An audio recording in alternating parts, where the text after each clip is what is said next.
What's up, Bills Mafia? Welcome back to the channel where we keep it all the way real about your Buffalo Bills. Now listen, this team is working harder than ever to sharpen every detail, every piece, every inch of this roster to bring that elusive Lombardi trophy home to Buffalo.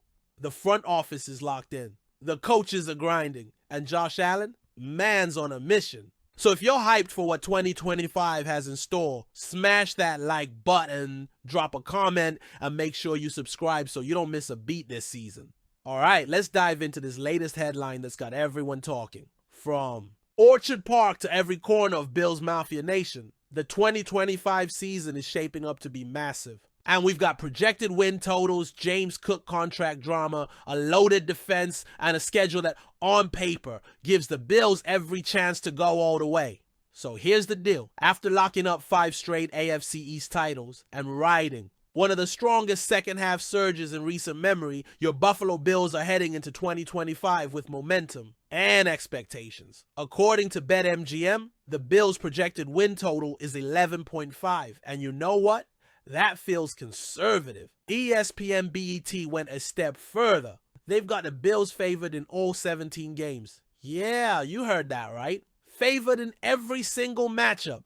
That's how much respect the league and the sportsbooks have for this roster. The reason? Let's start with the 10th easiest strength of schedule in the league. After opening the season at home against Lamar Jackson and the 12-5 Baltimore Ravens, the Bills won't face a single team with a winning record until Week 9, when they host none other than Patrick Mahomes and the Kansas City Chiefs in a rematch of the 2024 AFC Championship game. If this team can stay healthy and click early, we're talking a legit shot at 14 wins, maybe even home field advantage throughout the playoffs. Let's talk about the man steering this machine, Josh Allen.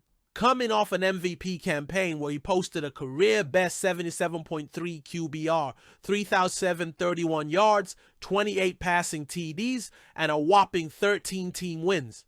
Allen continues to prove why he's one of the most dangerous quarterbacks in the league. And let's not forget that insane 10-1 stretch from Week 6 through Week 13 last season. That's the kind of rhythm that turns playoff contenders into Super Bowl champions. If Allen continues this level of play, with a young WR core led by rookie Keon Coleman and Elijah Moore, watch out. The sky's the limit. Now the defense, it's been retooled and reloaded. The front office made a clear statement in the 2025 draft. 6 of their 9 picks were defensive players. That includes first-round cornerback Maxwell Hairston, who led the nation in interceptions last year and is now looking to fill the shoes of veteran Rasul Douglas. Then you've got the additions of Michael Hoecht and Joey Bosa to beef up the pass rush. Bosa, with 5 Pro Bowl appearances, is ready to lead from the edge. Hoecht, who will serve a 6-game suspension for violating the NFL's PED policy, still brings major upside for the second half of the season. Sean McDermott's scheme is designed to take smart, versatile players and plug them in seamlessly. With these new weapons, look for the Bills to improve on last year's 18th ranked pass rush and cause nightmares for opposing quarterbacks. But there's one major storyline hovering over training camp like a storm cloud: James Cook's contract situation. Let's not sugarcoat it. Cook dominated last season. He rushed for 1,009 yards, tied a franchise record with 16 rushing touchdowns, and matched league leaders like Derrick Henry and Jahmyr Gibbs. He made his case loud and clear. And now, he's demanding to be paid like one of the best. We're talking a contract in the neighborhood of $15 million per year. That would place him among the top-earning running backs in the NFL. The twist? He wasn't at voluntary OTAs, and there's a growing belief that Cook could hold out if he doesn't get a deal done before the season starts. That puts the Bills in a tough spot. Do they pay up for a back who's proven his worth but plays a position the modern NFL often devalues? Or do they stand pat and roll with second-year RB Ray Davis, who quietly had a solid rookie campaign with over 600 all-purpose yards and 6 total touchdowns? It's a high-stakes chess match between player value and team strategy, and it's far from over. Let's zoom out. Since Sean McDermott took over in 2017, the Bills have made 7 playoff appearances. But here's the hard truth. They're 0 for 7 when it comes to conference championships. He's 86-45 in the regular season. That's elite. But in the playoffs, a 7-7 record just doesn't cut it anymore, especially with a move to the new stadium coming in 2026. Ownership and fans alike know the time is now.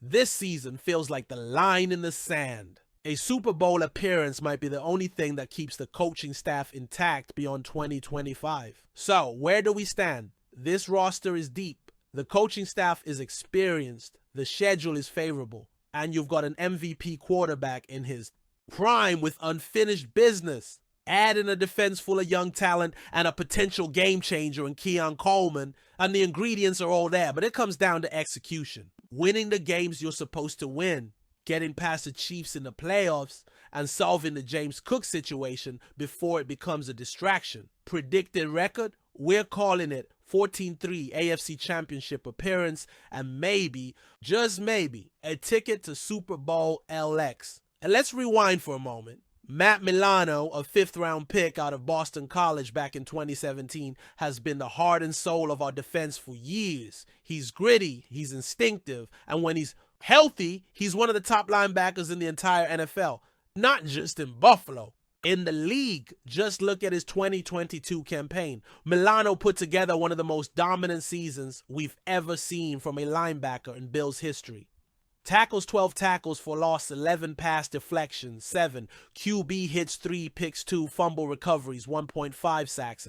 Even a defensive touchdown. That season earned him first-team All-Pro honors and his first-ever Pro Bowl appearance. It was a season that made him the undisputed leader on the field next to Tremaine Edmonds and then Terrell Bernard. But since then, it's been a tough ride. Milano played just 9 games over the last 2 seasons. That's it. In 2023, a fractured leg took him out just 5 games into the season. Then, in 2024, just when fans thought he'd return to form, he suffered a torn biceps that kept him sidelined until week 13. When he did finally return to the field late last season, we saw flashes. Oh, we saw that Milano spark, and in the wild card playoff game against the Broncos, he balled out, pulling an 86.3 grade from Pro Football Focus. It was a reminder to all of us, this dude can still go. But the rest of the games, they told a different story.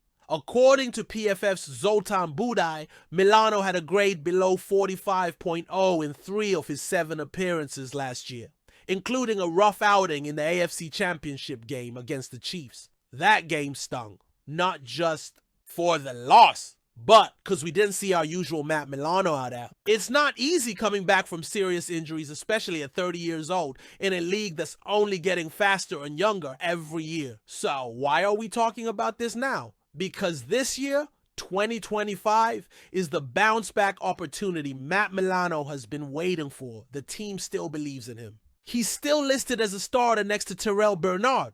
And there's no question that when he's healthy, the drop-off between him and most other linebackers in the league is massive. But here's the catch, and you know how the NFL works. If Milano doesn't prove he can stay on the field and be that elite-level playmaker again, the Bills might be forced to move in a different direction. It's a make-or-break situation. Now, let's be clear, nobody questions Milano's toughness. Nobody questions his leadership, and nobody's forgotten what he's capable of doing. But the NFL is a business, and the Bills have tough choices to make, especially as they manage the salary cap, develop young players, and try to build a championship-caliber roster around.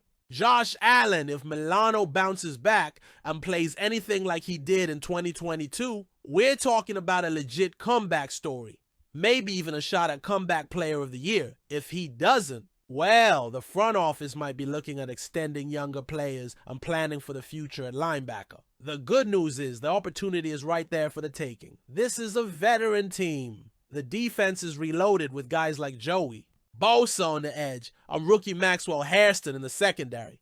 Milano won't have to do everything on his own. In fact, that might be the key, letting him focus on what he does best, chasing down running backs, covering tight ends, and being that disruptive force all over the field. And let's not forget, this year's schedule is a gift. After opening against the Ravens, the Bills don't face another winning team until week 9. That's 8 weeks where a healthy Milano can ease back in, build momentum, and find that rhythm again before things heat up late in the season.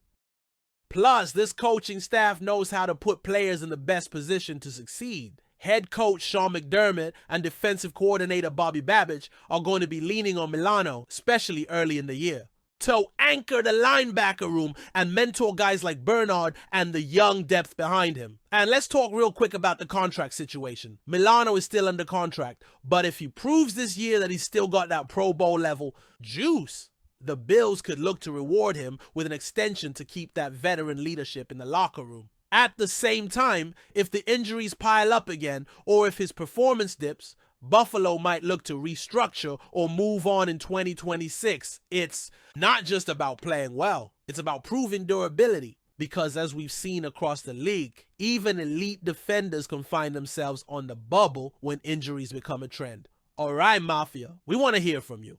What do you think of the projected win total? Are 14 wins realistic? And what's your take on James Cook? Should the Bills give him the bag or stick with Ray Davis and save that cap space? Drop your thoughts in the comments and don't forget to like this video if you're excited about this season. Subscribe to the channel for more insider breakdowns, exclusive updates, and Bills coverage you won't find anywhere else. Until next time, stay loud, stay proud, and as always, go Bills!